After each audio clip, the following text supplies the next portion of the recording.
Bismillahirrahmanirrahim. Assalamualaikum warahmatullahi wabarakatuh. Waalaikumsalam warahmatullahi wabarakatuh. Alhamdulillah kita pada malam hari ini malam yang penuh berkah yang dimana kita sebentar lagi kita ada di mendekati bulan Ramadan yang dimana kita sebagai umat Muslim dianjurkan untuk berpuasa. Nah, tema kita pada malam hari ini kita banyak-banyak sharing-sharing aja ya. Jadi kita malam hari ini saya menyampaikan beberapa poin-poin penting terkait tema pada malam hari ini. Bagaimana sih kita sebagai muslim atau muslimah supaya kita itu memiliki hati yang ikhlas. Karena memang ikhlas itu gampang banget diucapin tapi sangat susah untuk dilakukan atau diamalkan. Nah, untuk tema pada malam hari ini saya catat beberapa poin saja yang mungkin penting bagi saya sendiri pribadi ataupun nanti yang saya akan sampaikan ke panjenengan semuanya, ke kalian semua, ke antum-antum semua. Jadi poin-poin penting nanti bisa dicatat. Nanti insya Allah apa yang kita pelajari pada malam hari ini bisa bermanfaat untuk saya sendiri maupun ke antum-antum semuanya. Nah, kita malam hari ini kita berbanyak diskusi aja ya. Karena online kayak gini memang banyak lebih abdolnya, lebih baiknya itu lebih banyak ke diskusi. Gak apa-apa ya Mbak moderator ya. Mbak Khairunisa. Ya, Mbak. Nggak apa-apa, Bener ya Ustaz. Mbak Khairunisa ya. Kenapa, Ustaz? Gak apa-apa ya kita Gak apa-apa malam ya hari kita ini malam nanti hari ini nanti berbanyak diskusi berbanyak aja. Oke. diskusi aja. Oke? Nah, Ustaz. Nah, ini namanya Mbak Khairunisa 18. Kalau saya tadi di Instagram itu Umar Kohar 017. Tadi mbaknya juga perkenalan singgelilah. Ya saya juga jomblo ini. Jomblo fisabilillah. Gak apa-apa, kita ini bukannya nggak laku ya, tapi kita ini menjaga yang namanya itu status. Nanti kita stay halal. Nanti kalau kita sudah punya pasangan yang halal, nanti kita baru publik ya. Oke, lanjut ke tema pada malam hari ini tentang bagaimana cara kita sebagai seorang muslim ataupun sebagai seorang muslimah supaya memiliki hati yang ikhlas. Ikhlas, kita itu harus tahu ikhlas itu apa.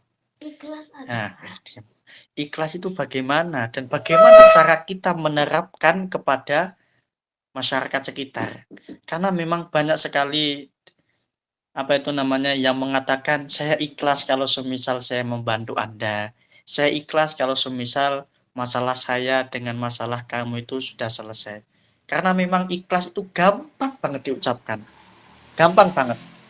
Akan tetapi untuk penerapannya, ikhlas di dalam kolbun, ikhlas di dalam hati itu sangat susah. Karena kita tidak tahu bagaimana pandangan orang lain terhadap kita. Apakah dia itu benar-benar ikhlas atau dia itu hanya mengatakan ikhlas itu hanya di mulut saja. Nah, pada malam hari ini kita kupas poin-poin penting terkait bagaimana cara kita, pandangan kita sebagai seorang muslim itu harus memiliki hati yang ikhlas. Nah, poin yang pertama itu yang harus kita lakukan sebagai seorang muslim, yaitu kita itu harus memahami ajaran Islam. Nah, itu yang pertama, poin yang pertama. Kita harus memahami ajaran Islam. Ajaran Islam yang ahlu sunnah wal jamaah an-nahdiyah. Kita belajar Al-Quran. Kita belajar mengupas hadis-hadis Rasulullah. Kita mengupas nilai-nilai arti keikhlasan itu bagaimana. Dan bagaimana kita menerapkan kejujuran di dalam kehidupan kita. Nah, kita itu harus mempelajari hal-hal yang seperti itu. Karena penting. Supaya apa? Supaya kita bisa menerapkan yang namanya ikhlas. Nah, yang pertama, harus memahami, mempelajari ajaran agama Islam. Nah, tidak hanya dengan membaca Al-Quran, memahami kaidah-kaidah per ayat per Al-Quran, tapi kita itu harus paham makna kandungan di dalam Al-Quran. Kenapa Allah Subhanahu wa Ta'ala itu memerintahkan malaikat Jibril untuk menyampaikan kepada Nabi Muhammad. Makanya mukjizat terbesar salah satu dari Nabi Muhammad yaitu Al-Quran. Nah, karena Al-Quran itu sumbernya ilmu. Sumbernya ilmu itu ada di Al-Quran. Nah, makanya di dalam Ahlussunnah wal Jamaah itu ada empat apa itu namanya? Empat pemahaman. Yang pertama tentang mempelajari Al-Quran, kemudian ada hadis, ada ijtima, dan satunya nanti aja kias sampingnya. Nah, itu. Nah, yang kita pahami yang pertama yaitu kita itu harus mempelajari ajaran Islam terkait hadis-hadis Bukhari, hadis-hadis Rasulullah. Kemudian yang kedua, kita masuk poin yang kedua, yaitu memperkuat iman kita. Nah, maksud memperkuat iman kita itu bagaimana, Pak Ustadz? Bagaimana sih supaya iman kita itu supaya bisa lebih kuat agar ketika kita mendapatkan musibah, mendapatkan bala, mendapatkan mara bahaya, mendapatkan sesuatu yang tidak diinginkan, kita bisa ikhlas dengan legowo. Kita bisa ikhlas dengan ikhlas yang sepenuhnya, ikhlas yang memang dalam hati. Nah, itu yang kedua yaitu harus memperkuat iman. Nah, timbullah suatu pertanyaan. Pak Ustadz, gimana sih caranya supaya iman kita itu naik, iman kita kuat? Apalagi anak muda. Anak muda itu banyak sekali imannya itu yang tergoyah dengan lawan jenis. Nah, apalagi di apa itu namanya? Di kampus-kampus apalagi banyak sekali ataupun di yang masih SMA ini. Nah, bagaimana sih supaya kita sebagai anak muda maupun anak mudi, pemuda-pemudi memiliki iman yang kuat? Nah, yang pertama yang harus kita lakukan yaitu selalu beribadah kepada Allah Subhanahu wa Ta'ala. Ibadahnya meliputi apa saja? Melalui sholat, sholawat, puasa, zakat. Nah, apabila kita bisa menerapkan hal-hal yang seperti itu, apalagi kita bisa menjaga sholat kita tepat waktu, insya Allah iman kita akan kuat. Nah, sebagai contoh, rukun Islam. Rukun Islam yang pertama itu yaitu apa? Sholat. Nah, kalau sholat kita bolong, bagaimana ibadah-ibadah yang lain? Nah, itu. Kemudian yang kedua yang harus kita lakukan yaitu apa? Memperbanyak berzikir kepada Allah Subhanahu wa Ta'ala. Kalian memiliki amalan apa saja, entah kalian sehabis sholat memiliki amalan apa itu dari guru-guru kalian, astagfirullahaladzim, istighfar 100 kali, ataupun memiliki amalan sholawat 100 kali, monggo. Yang penting niat kita lillahi ta'ala. Jangan sampai niat kita itu karena oh ya mumpung banyak orang saya pikirnya itu yang serius, mumpung banyak orang saya ibadahnya yang khusyuk, mumpung banyak orang supaya dia melihat ketika saya beribadah, kurus saya melihat. Jangan sampai kita memiliki niatan yang seperti itu karena itu salah. Nah, kita yang pertama yang harus kita lakukan yaitu memperbaiki niat kita kepada Allah Subhanahu wa Ta'ala. Nah, ini agar apa? Supaya refleksi kita terhadap Allah Subhanahu wa Ta'ala itu terjaga. Karena kalau niat kita lillahi ta'ala, insya Allah iman kita akan diperkuat oleh Allah Subhanahu wa Ta'ala. Nah, itu yang kedua, poin yang kedua. Kemudian yang ketiga, apa yang harus kita lakukan sebagai seorang muslim ataupun muslimah supaya kita melihat yang ikhlas. Nah, kita yang ketiga yaitu ketika kita beribadah kepada Allah Subhanahu wa Ta'ala, itu kita harus beribadahnya dengan ikhlas. Jangan sampai ketika kita ibadah, contoh kita beribadah zakat, kita zakat, kita sodakoh kepada orang yang tidak mampu. Nah, kita bersodakoh. Ketika tidak ada orang, kalian sodakohnya seenaknya sendiri. Nah, ngasih ini, ngasih itu. Tapi ketika banyak orang, kalian ngasihnya banyak. Terus apa itu namanya? Ketika kalian mengasihnya banyak, di video. Ya nggak apa-apa. Itu kan salah satu contoh bagus, tetapi kan yang tahu niat kita itu kan hanya diri kita sama sama Allah Subhanahu wa taala. Nah, jangan sampai ketika kita beribadah itu dengan landasan pengen dipuji, pengen supaya oh iya, oh ya itu siapa ya? Kok setiap hari beribadah? Kok setiap hari dia berzakat? Kok setiap hari dia itu bersedekah kepada orang yang tidak mampu?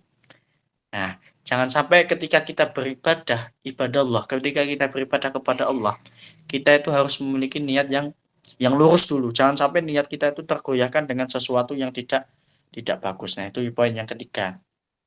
Kemudian poin yang keempat itu kita harus berlaku ikhlas dalam hidup kita sehari-hari. Contoh, ketika kita masih ketika kita di rumah, kita disuruh orang tua le, do atau yang cowok le, yang cewek do. Ini latare latare reget, latare kotor, tolong disapu ya. Gitu. Nah, tapi jawabnya G-nya itu kayak kayak sebel.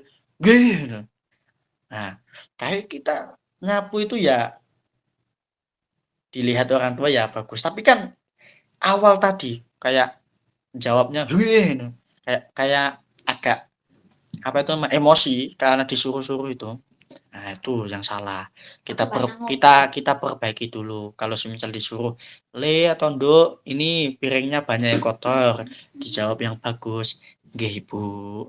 Nggih, Bapak." Ya gitu. Jadi itu yang harus kita lakukan, harus belajar hal-hal yang seperti itu dulu. Ikhlas dalam hal menanggapi sesuatu. Nah, itu poin yang keempat.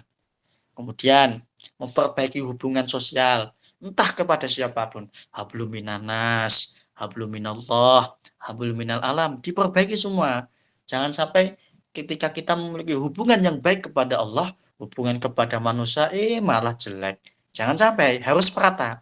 Hubungan sama Allah bagus, hubungan sama manusia bagus, hubungan sama alam bagus. Jadi harus harus seimbang.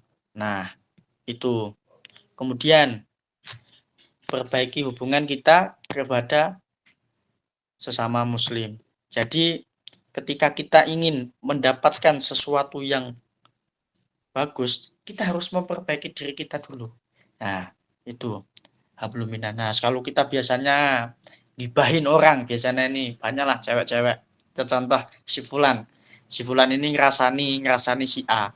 Si A ini loh, kok setiap hari bisa storynya liburan terus, kok storynya ke luar negeri terus. Nah, itu kan salah satu yang menyebabkan hati kita kotor. Nah, kayak iri ya, iri.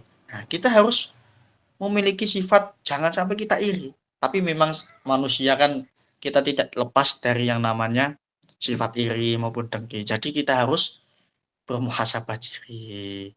Kajian-kajian kayak gini penting supaya mengingatkan kita kepada diri kita masing-masing, bertolabul ilmi kepada siapapun. Karena apa? Karena apa yang kamu lihat, apa yang kamu dengar, dan apa yang kamu rasakan itu semua pendidikan. Nah, itu poin yang keempat. Nah, ini yang kelima penting ini. Poin yang kelima, menjaga niat. Menjaga niat penting ini. Karena ketika kita ingin memiliki rasa ikhlas yang memang dari hati, kita harus memperbaiki niat kita terlebih dahulu. Niat kepada siapa? Niat kepada sesama, niat kita kepada Allah, niat kita kepada siapapun itu harus murni, tidak tercemar oleh keinginan dunia maupun kesombongan. Jadi ketika kita ingin memiliki sifat ikhlas yang memang murni, kita harus memperbaiki niat kita. Jangan sampai niat kita ini terkotori dengan suatu sifat iri, dengki, hasut, sombong, kayak gitu jangan sampai. Nah, kita untuk merubah perilaku kita itu memang susah. Tapi kalau kita ingin merubahnya sedikit demi sedikit, insya Allah apa yang kita inginkan akan tercapai. Nah, itu memperbaiki niat kita, innamal a'malu binniyat. Sesungguhnya suatu apapun itu harus disertai dengan niat. Nah, itu yang poin yang kelima, menjaga niat kita, memperbaiki niat kita. Nah, kemudian Poin yang keenam yang harus kita ketahui yaitu menyadari keterbatasan. Maksudnya itu gimana? Maksudnya ketika kita bersedekah, kita berzakat, kita beribadah kepada Allah Subhanahu wa taala. Itu harus apa itu namanya? Tahu kalau ikhlas itu harus murni di dalam hati kita. Jangan sampai keikhlasan itu mengotori hati kita dengan cara, "Weh, aku sodakoh 20 miliar.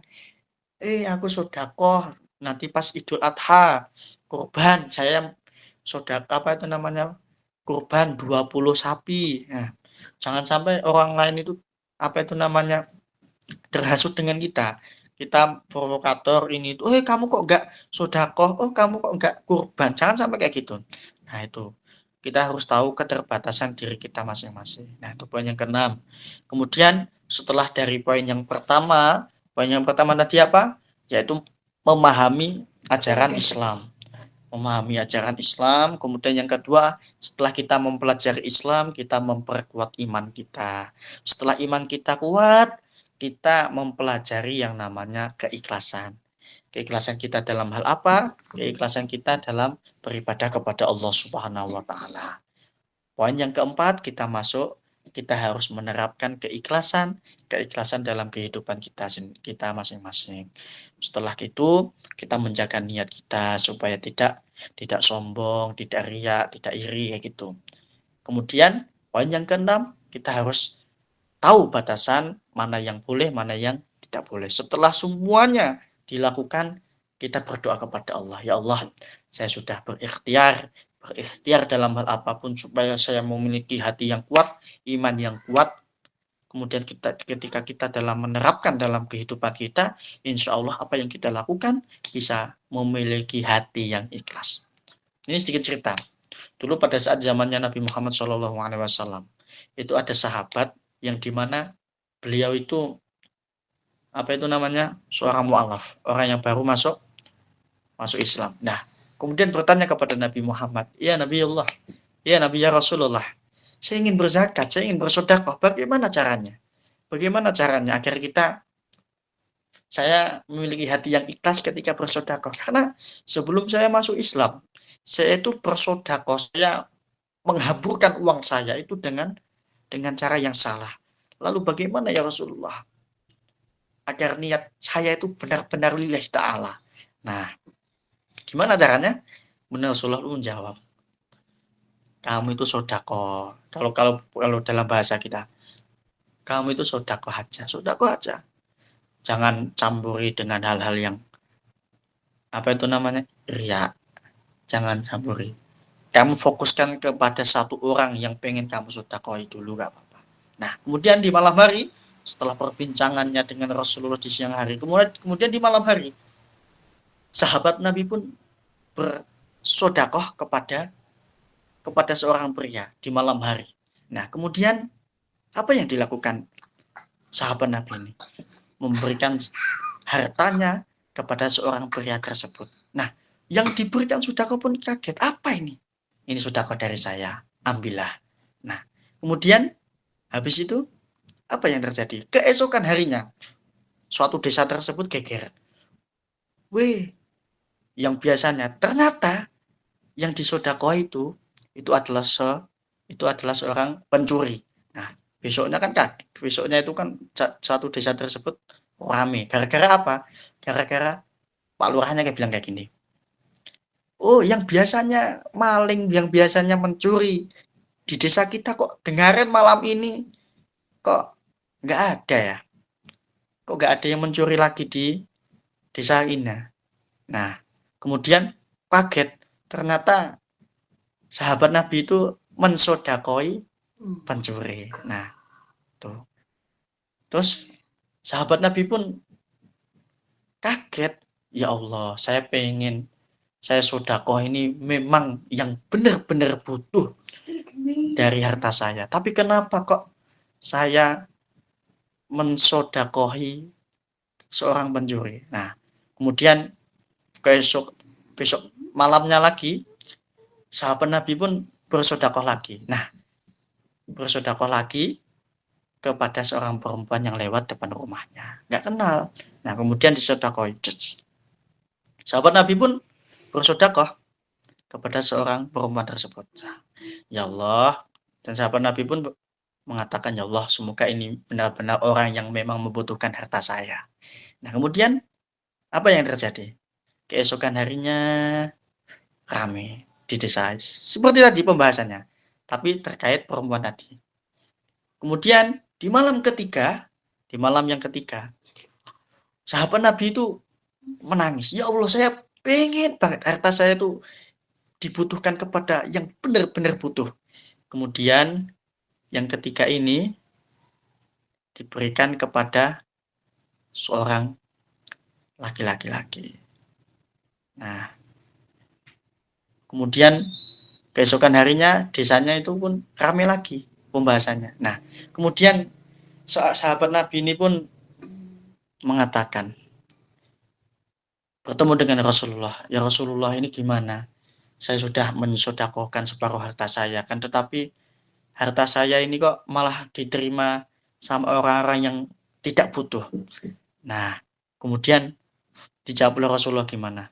Tenang saja sahabat, nanti malam kau akan bermimpi. Nah, kemudian di malam harinya sahabat Nabi pun bermimpi diutus Allah Subhanahu wa taala, mengutus malaikat untuk menyampaikan apa yang disampaikan oleh Rasulullah. Kemudian di dalam mimpinya itu sahabat Nabi di malam pertama itu kan yang tadi di awal tadi, yang dimana yang mensedekahkan seorang pencuri, hei fulan, kamu itu sudah benar, sedekah kamu yang di malam pertama saya terima.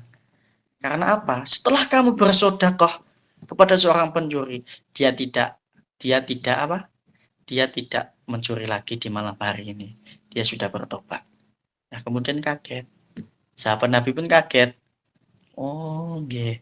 Kemudian disampaikan malaikat lagi. Hei fulan, malam kedua kamu bersedekahkan kepada seorang wanita. Tahu nggak? Sedekah kamu diterima. Karena apa? Karena di malam hari itu seorang perempuan tersebut tidak berzina. Karena apa? Karena sudah cukup kebutuhannya. Nah, itu malam yang kedua. Kemudian yang malam yang ketiga, fulan, kamu bersedekah lagi kan kepada seorang yang kaya raya. Kamu mengira sedekah kamu tidak terima kan? Nah, kemudian ya, saya memang sedekah kepada seorang yang kaya raya. Sedekah kamu diterima oleh Allah Subhanahu wa taala. Karena apa? Karena kamu menyadarkan orang yang lebih kaya dari kamu supaya lebih bersedekah kepada Allah Subhanahu wa taala. Bersedekah kepada orang yang tidak mampu. Nah, itu tadi sedikit cerita yang insya Allah bisa membuat kita itu supaya lebih kita memiliki rasa syukur. Karena memang hati ikhlas itu tidak ada yang tahu. Karena yang tahu ikhlas atau tidaknya itu hanya kita dan Allah Subhanahu wa taala. Nah, itu tadi poin-poin penting yang dapat saya sampaikan. Nanti dicatat, jangan lupa ya. Poin yang pertama tadi, kita harus memperluas ajaran agama Islam.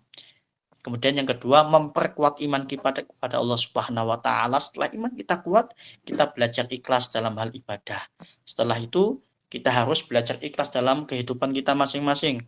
Kemudian setelah itu semua selesai, kita harus memperbaiki niat kita. Jangan sampai kita itu memiliki niat riya, niat iri ataupun dengki, enggak boleh.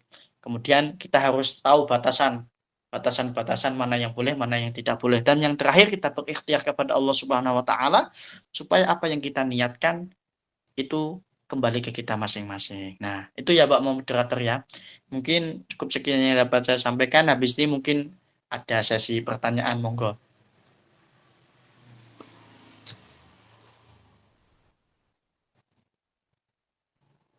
Monggo Pak moderator, Pak Khairun Nisa 18.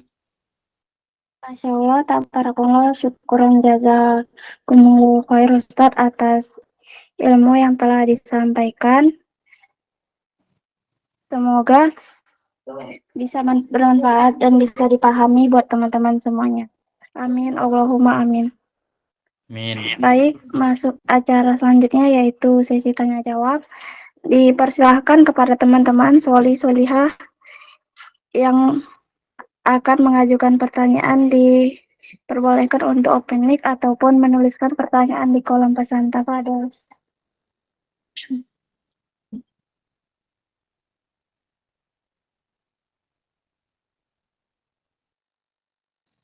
Monggo bertanya bebas, los. Monggo, monggo. Mbak-mbak, mas-masnya yang ada di ruang meet ini monggo bertanya. Kalau malu untuk open mic bisa tulis di kolom komentar. Kalau memang nggak ada yang bertanya, mungkin apa yang saya sampaikan insya Allah jelas ya. Monggo, monggo.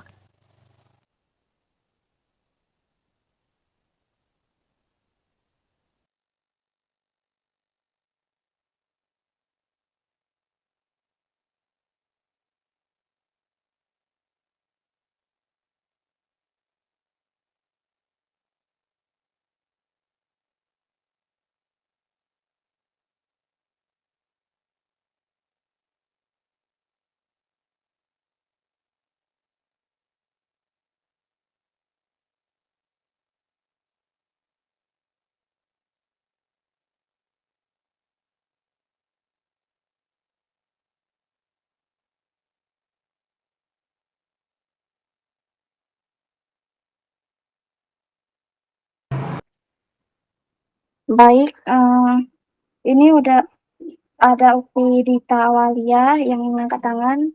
Dipersilahkan untuk mengajukan pertanyaannya Monggo, kepada monggo. Mbak Cita.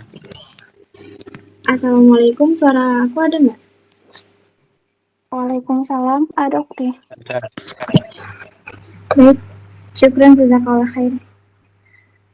Afwan, Ustadz, Ana mau bertanya. Ketika ada teman kita yang meminjam uang kepada kita, lalu ia berjanji untuk menggantinya. Nah, mau kita tagih, tapi udah lost kontak, sedangkan dia belum sama sekali mengganti uang sepeser pun. Bagaimana?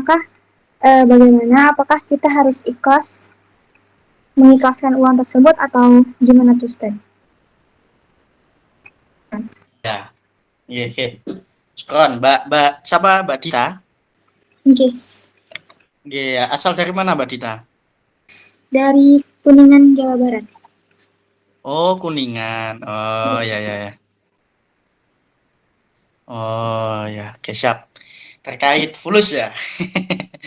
Memang persahabatan ataupun kumpulan itu kalau pembahasan tentang fulus, tentang uang, itu memang agak sedikit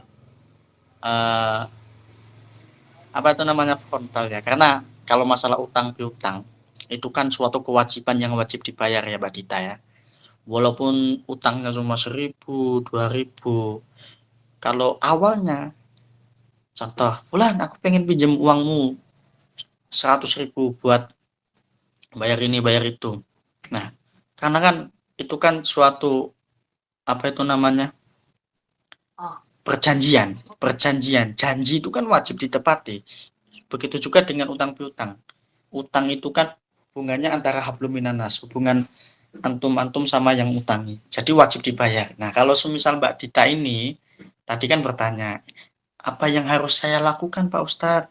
Apakah saya harus ikhlas? Ya, kembali ke tema tadi. Bagus itu, masuk ke tema tadi.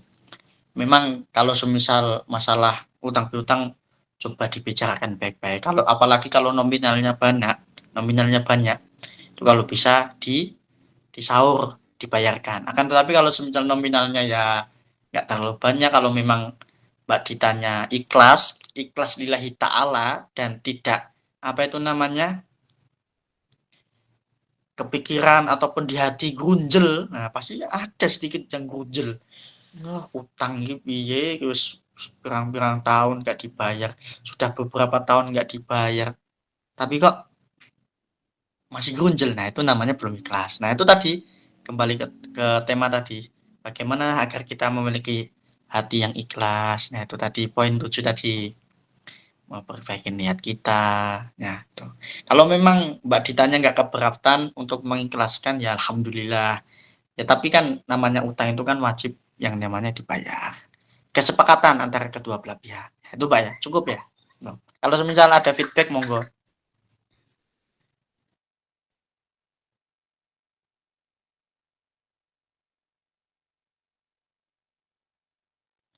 Monggo Mbak Dita kalau ada feedback atau cukup jawaban dari saya.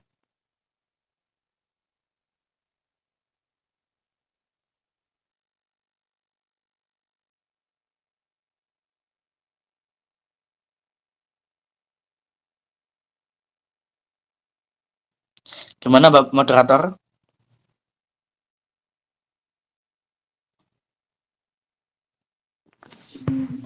Masya Allah, tabarakallah, syukuran jazakumullah khair Ustadz atas jawabannya. Baik, Afan, apakah ada lagi yang ingin bertanya?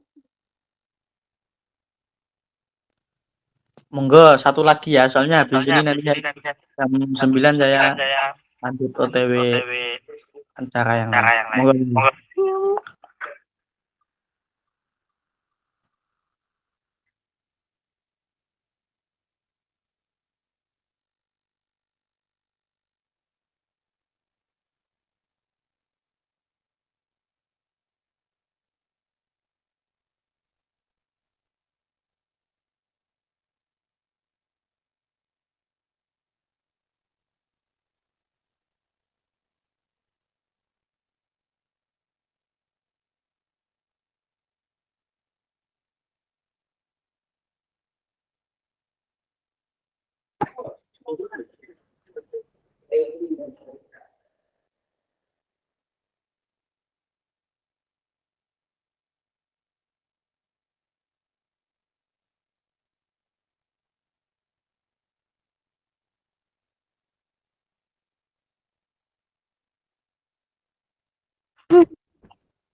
Monggo Mbak Moderator kalau semisal udah nggak ada yang tanya bisa ditutup.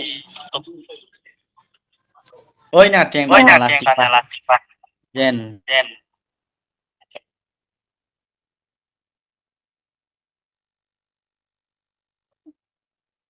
Pertanyaan selanjutnya dari Ukti Latifah. Assalamualaikum warahmatullahi wabarakatuh. Saya Latifah. Saya izin bertanya, bagaimana jika iman sering naik turun? Karena terkadang bukan sulitnya memperbanyak ibadah, tapi istiqomah. Terima kasih. Terima kasih. Wassalamualaikum warahmatullahi wabarakatuh.